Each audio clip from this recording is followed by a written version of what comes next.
Hola, ¿qué tal? Buenas tardes. Un gusto saludarlos desde Los Reyes de Salgado, Michoacán. Mi nombre es Javier Piña Mendoza. Soy alumno de la maestría en Derecho Constitucional de la Universidad Montreal. Y hoy nos tocará hablar sobre la transformación de seguridad pública y la procuración de justicia dentro de lo que es la materia de criminalística y criminología. Los ajustes al texto constitucional en la reforma paradigmática de junio del 2008 transformaron tres grandes rubros. El primero fue seguridad pública, ¿sí? Creando nuevas figuras, un nuevo organigrama en la estructura de lo que es seguridad pública, una plataforma utilizada por las instituciones de seguridad pública, es decir, las policías.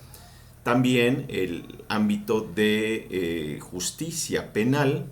Se crea un nuevo sistema de justicia penal en México, un sistema que sustituye al anterior, un sistema de corte acusatorio adversarial, basado en unos principios que vamos a ver un poquito más adelante, según el propio texto constitucional.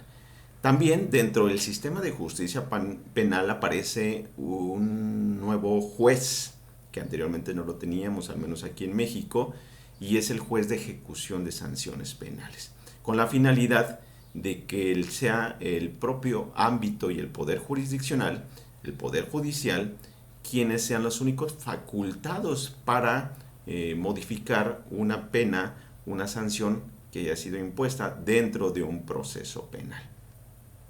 También dentro de estas reformas, otro gran rubro que fue transformado es el sistema penitenciario, ¿no? Entonces aquí tenemos tres grandes rubros: seguridad pública, justicia penal y sistema penitenciario. Estas reformas se han manejado dentro de este gran cambio paradigmático para México y fueron el surgimiento de una oleada que venía de los diferentes países, sobre todo Latinoamérica, donde ya habían implementado este sistema de corte acusatorio. México se había quedado rezagado, pero llegó el momento en que también lo tuvo que hacer, y fue en 2008 y dio una vacatio legis para que en todo el país, a más tardar en 2016, estuviera vigente ya estas nuevas reformas y estuvieran implementándose. Algunos estados las implementaron de inmediato, algunos otros, como en el caso de aquí de Michoacán, fue hasta el 2016, que fue la fecha límite, el año límite para implementarlos, pero a final de cuentas el asunto es que ya los tenemos aquí. Dentro de lo que es la justicia penal, el artículo 20 de la Constitución nos señala que para que se considere que se ha logrado ese objetivo de la justicia penal, se debe considerar, según el apartado A, fracción primera, el esclarecimiento de los hechos. Es decir, en materia penal siempre vamos a buscar esa verdad histórica. ¿Qué fue lo que pasó en un acontecimiento concreto, en un hecho real? Estamos en realidad frente a lo que la ley considera como un delito, y pues lógicamente para eso pues vamos a utilizar la teoría del delito, es decir, esta estrategia de manera sistemática para poder averiguar si estamos o no, si el hecho que estamos investigando en realidad cumple con los requisitos para ser considerado un delito. El segundo elemento, según este artículo 20, en su apartado A, fracción primera, nos dice proteger al inocente. México había transitado por un largo camino donde siempre se señaló que los inocentes eran los que estaban en la cárcel y que en algún momento pues los que estaban fuera pues eran los sujetos que habían cometido delitos. Entonces ya dentro de este parámetro constitucional aparece proteger al inocente. Otro elemento, procurar que el culpable pues no quede impune, ¿sí? Sin embargo, dentro de lo que es la implementación de este sistema, pues derivado de la falta de capacitación en los operadores jurídicos, sobre todo en el caso del Ministerio Público, que es quien tiene la carga de la prueba en este sistema acusatorio, pues ha derivado en que muchas veces las personas sean liberadas por tecnicismos legales o por violación a derechos humanos al momento de sus detenciones. Entonces, Esto, lógicamente, estamos en este tránsito de lo que es la aplicación de la reforma y su implementación, y pues lógicamente todavía se puede considerar que nosotros en México estamos, por así que, en pañales aplicando esta reforma paradigmática. El último elemento que señala este artículo constitucional es que los daños causados por el delito se reparen. Y este es un tema aún pendiente, es un tema que todavía tenemos vigente en los procesos penales, dado que la reparación integral no se ha dado acorde a los parámetros tanto de tratados internacionales como Constitución y el propio Código Nacional, dado que todavía nos falta perfeccionar ahí, incluso en los propios jueces, cómo considerar una reparación del daño de manera integral, ¿sí? Alcanzado estos puntos, podemos afirmar categóricamente que la justicia dentro del derecho penal se alcanza. Esta reforma que tuvimos en el 2008 modificó 7 artículos en materia penal. Los artículos del 16 al 22 de la Constitución, ¿sí? Un artículo sobre la facultad del Congreso de la Unión, el artículo 73, a efecto de que pudiera expedir el Código Nacional de Procedimientos Penales y crear una legislación uniforme, dado que en algunos puntos de la geografía mexicana había estados que tenían sus propios códigos penales procesales, y que en el caso de en algún momento había conflicto entre estos códigos que no eran coincidentes en algunos puntos, y traía como consecuencia que los operadores jurídicos estuvieran ante una incertidumbre entre lo que se tenía que hacer dentro del proceso penal en un estado y lo que se hacía en otro. Esto derivó a que posteriormente el Congreso de la Unión expidiera este Código Nacional y de esa forma tratar de homologar estas reglas dentro del proceso penal. Otro artículo reformado es el 115, que nos habla de las facultades de los municipios, ¿no? Y ahí vemos también la cuestión de las policías. Dentro del artículo 115 constitucional se maneja como una de las facultades de los municipios el estar a cargo de las policías, en ese caso de la policía municipal. Y el artículo 123, que nos manejó el caso de que los ministerios públicos, los policías, los peritos que en algún momento fueran despedidos no podían ser reinstalados y que lo único que tenían derecho era a una indemnización. La finalidad de esta reforma, de esta gran reforma penal, pues no es otra más que México respondiera de mejor manera a las expectativas de la sociedad que tenía sobre lo que es el derecho penal.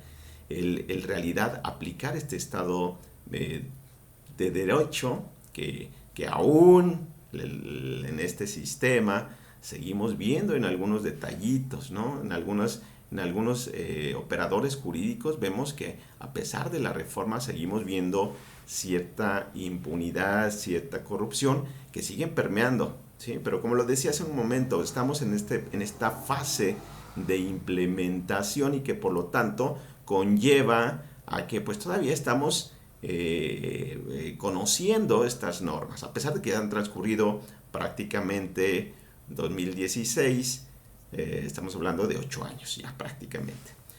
Se crean formas y reglas de investigación novedosas y específicas que ya eran utilizadas en otras latitudes de este planeta, ¿no? En otros países.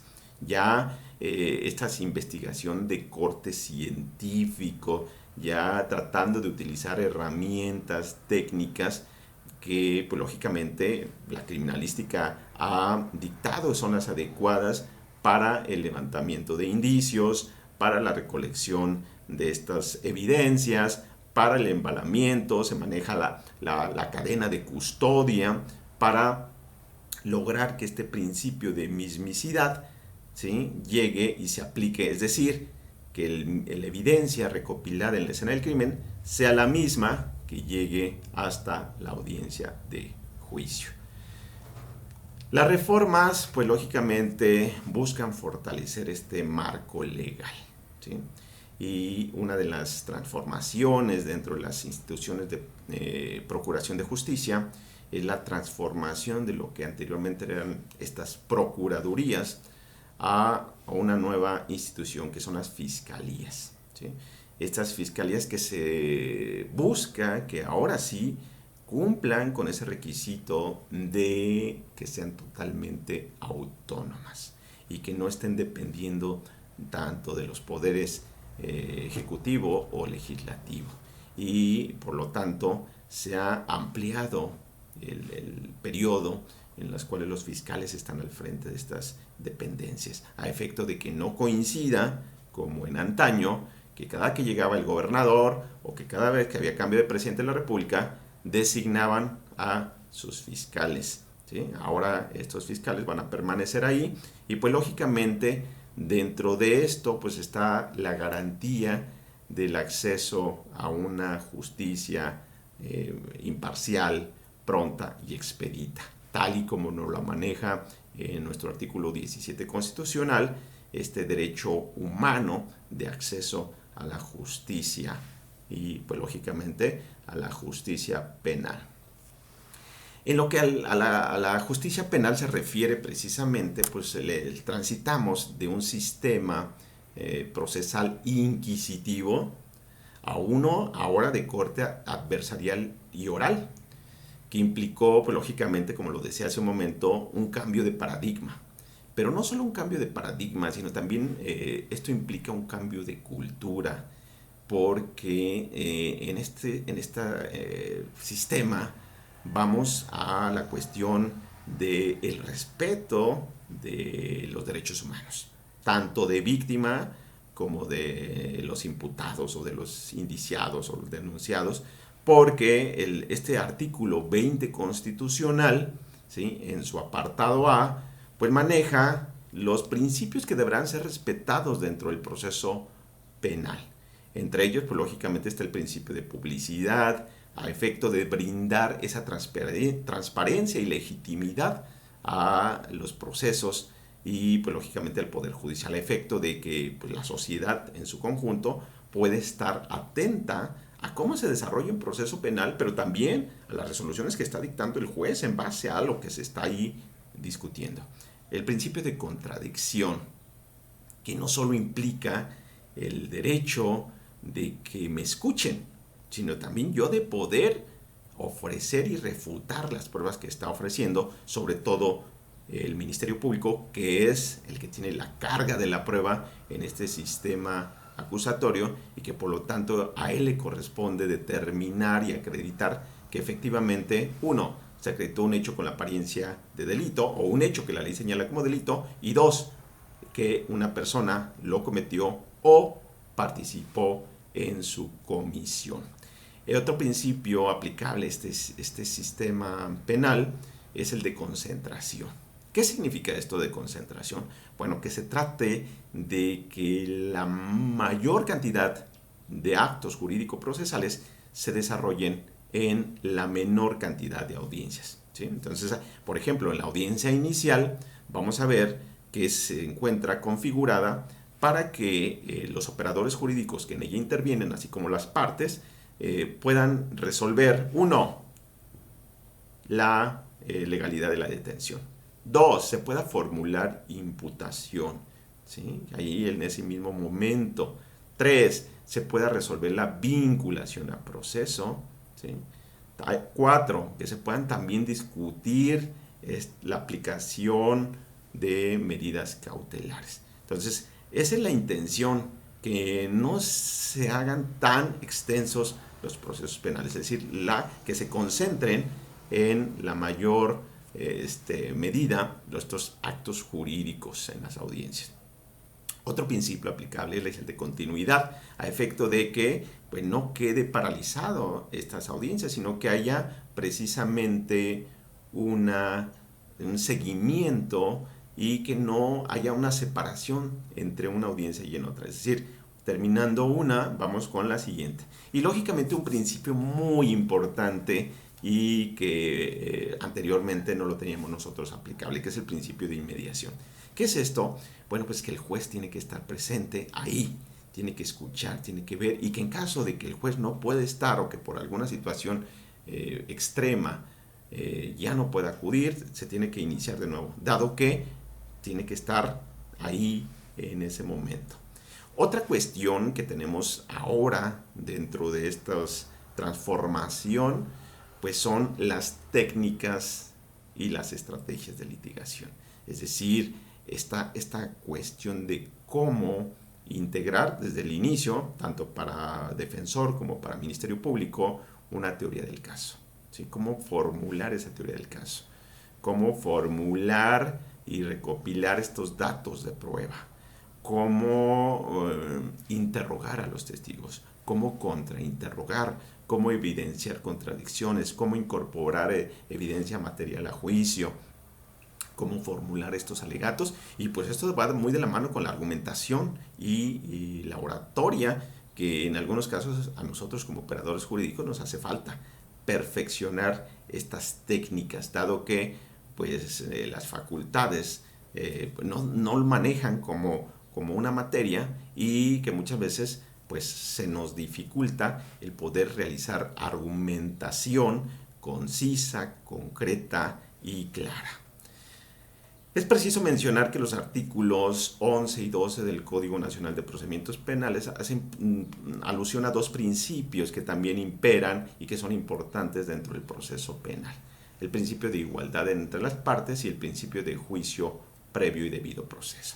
¿Qué implica esto? Bueno, este principio de igualdad entre las partes también rompió con un esquema que nosotros traíamos del Ministerio Público, donde el Ministerio Público era la autoridad, tenía fe pública.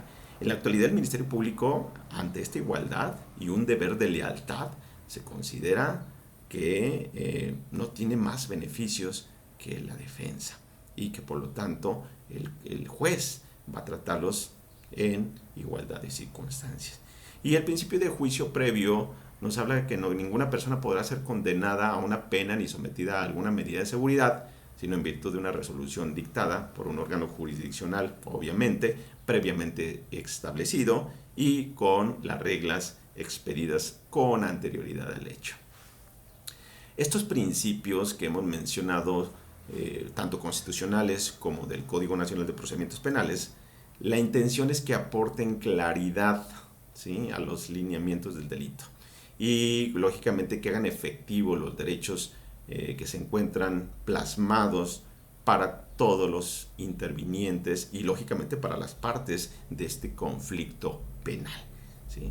Una de las cuestiones que nosotros podemos considerar como importantes es que existe ya una cuestión sistematizada en el caso de las denuncias y las querellas a través de las fiscalías, y ahora nos manejan un número único de caso o de carpeta de investigación a nivel nacional.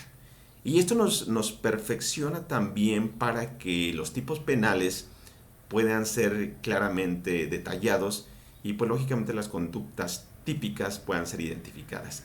Y de esto pues lógicamente nos va a beneficiar a nosotros en nuestra argumentación, ¿sí? Y pues lógicamente también, como lo hemos comentado en algunos otros momentos, nos va a beneficiar con la famosa teoría del caso. Esta teoría del caso que nosotros como operadores jurídicos, ya sea defensa o Ministerio Público o asesor victimal, debemos de configurar bajo tres elementos específicos o bajo tres aspectos básicos, que va a ser la teoría fáctica, es decir, los hechos, qué ocurrieron en estos hechos; la teoría jurídica, es decir, cómo subsumo estos hechos al ámbito jurídico o al tipo penal; y por último la teoría probatoria, ¿no? Cómo corroboro que esos hechos que se encuentran dentro de la norma son los mismos que yo estoy presentando.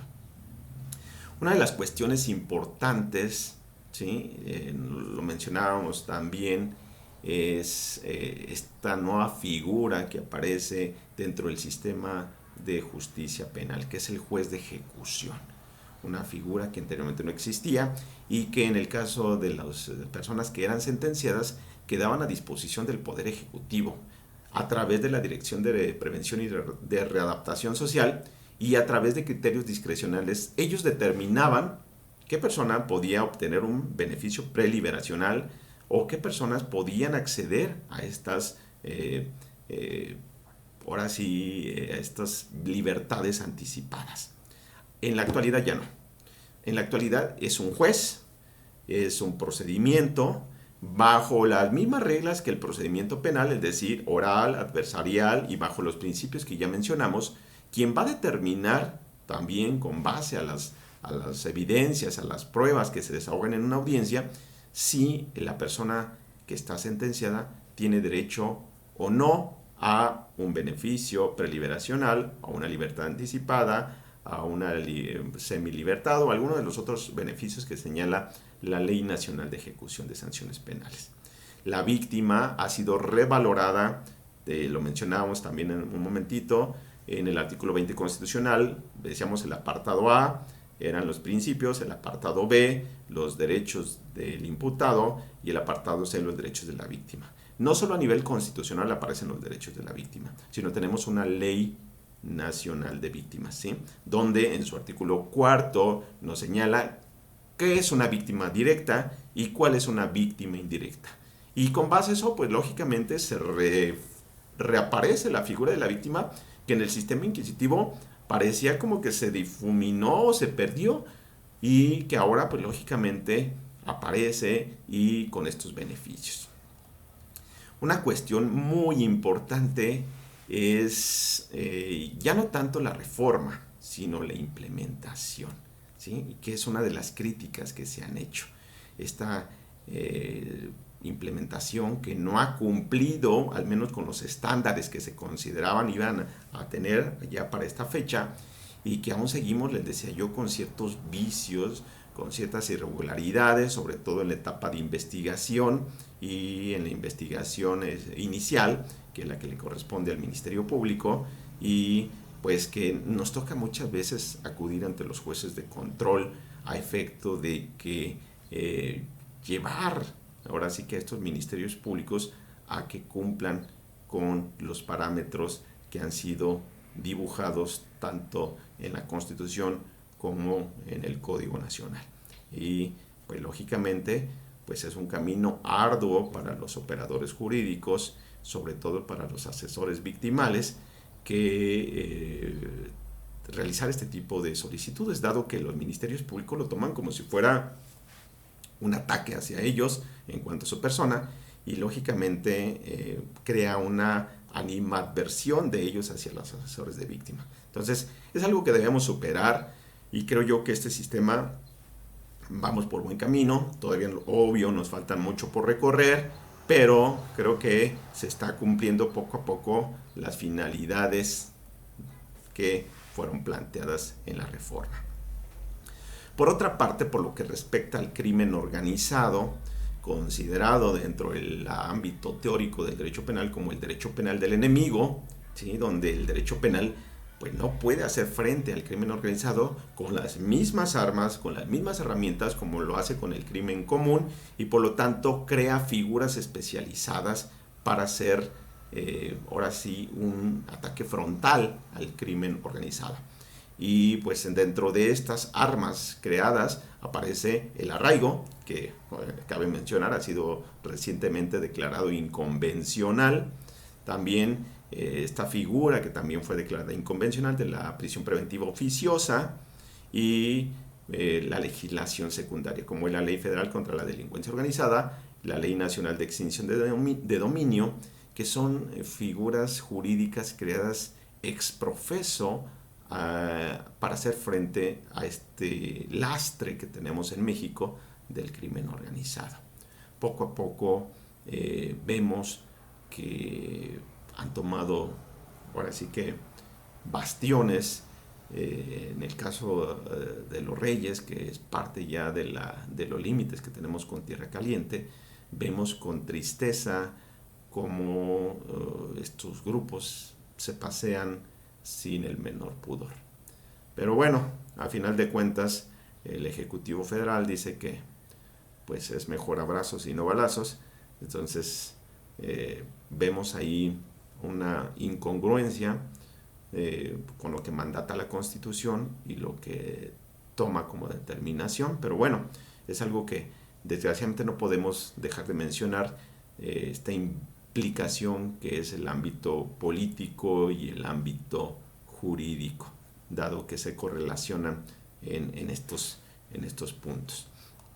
La delincuencia organizada, pues se trata de un fenómeno complejo, es un fenómeno persistente, es un fenómeno que afecta a la seguridad del Estado, y no solamente del Estado, sino lo estamos viendo a nivel regional e internacional, como poco a poco el gobierno, algunas figuras de Estados Unidos empiezan a presionar a México a efecto de que haga pues un combate más efectivo contra estos grupos del crimen organizado. Estos que operan con una estructura de manera sistemática, con una coordinación que a veces ni el propio Estado la tiene, y pues lógicamente con mayores herramientas como lo son las armas y muchas veces el poder económico que han obtenido desde diferentes rubros. Anteriormente se consideraba que el crimen organizado se dedicaba únicamente al narcotráfico, y vemos cómo se ha diversificado, y vemos el cobro de piso, las extorsiones, incluso a nivel municipal, cómo piden cuotas a los comercios, cómo se involucran en situaciones que antes no eran del crimen organizado, ¿sí? Manejan espectáculos, manejan antros, manejan bares, manejan muchas situaciones que pues lógicamente todos conocemos. El combate a la delincuencia organizada pues ha sido una prioridad para los gobiernos, ¿sí? Para la mayoría, aunque lo reitero, el actual parece que tiene otras prioridades, y vemos que este combate ha sido de tal magnitud y en tales situaciones que las policías han sido rebasadas, y ha tocado que entren algunas otras instituciones como es el Ejército Mexicano, la Fuerza Aérea, la Marina, a efecto de que hagan esta labor de prevención del delito y de en un momento inhibir las actividades de estos grupos. Esto pues lógicamente ha traído diferentes escenarios, y donde desgraciadamente se ha cuestionado la actuación de estas instituciones, achacándoles violaciones a los derechos humanos. No podemos tapar el sol con un dedo, no podemos negar que estas instituciones pues no están hechas para brindar seguridad pública, su adiestramiento es muy diferente, y por lo tanto el hecho de ponerlas a hacer el trabajo de las policías pues va a llevar algunas dificultades, por llamarle así. Estas reformas del 2008 pues no se pueden entender sin las reformas posteriores de junio del 2011. Estas reformas de junio del 2011 que nos hablan de otro gran cambio, el artículo primero constitucional, que nos hable esta internacionalización de nuestra Constitución, o de esta constitucionalización de los tratados internacionales, sobre todo en el aspecto de los derechos humanos. El artículo primero constitucional que nos hable una puerta hacia lo que son el control de constitucionalidad y el control de convencionalidad, y nos dota a los operadores jurídicos de herramientas como pudiera ser la interpretación conforme, el principio pro persona, y poco a poco esto también implica e imbrica